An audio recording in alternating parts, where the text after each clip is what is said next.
So at the time, I was just focused on this. This is part two, talking about my story of ancestral healing. So at the time, okay, so I had the awareness of like, all right, these are some patterns that I'm noticing. So I was looking at it like psychologically first. That was the lens that I was using first to look into. Got introduced to family constellations.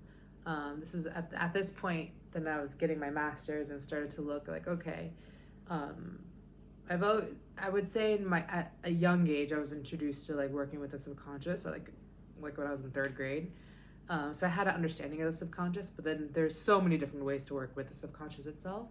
And I was also even looking with energy, because there was a lot of energy healers when I was about like middle schoolish.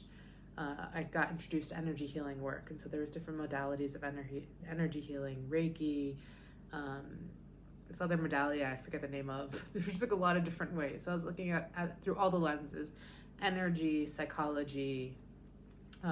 Those were at that time the only two ways I was looking into that. But then I got introduced, when I was living out in California, I got introduced to ceremonies and rituals that are earth-based to help support the ancestors in a spiritual lens. And so it's like, okay, there's a broader perspective outside of just like the psychology, just the subconscious, just energy work. There's also like a spiritual component in it as well. So then, sometimes this is during plant medicine ceremonies, this was during sitting in sweat lodge, this was in participating in rituals that are entirely focused on supporting the transitioning of stuck ancestors.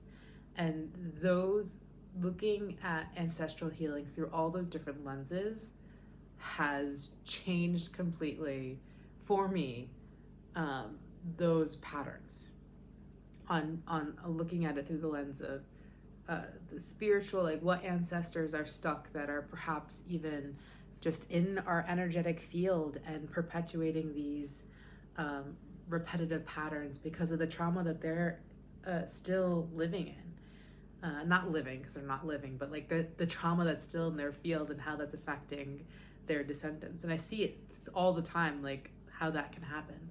So I'm going to pause here and make a part 3.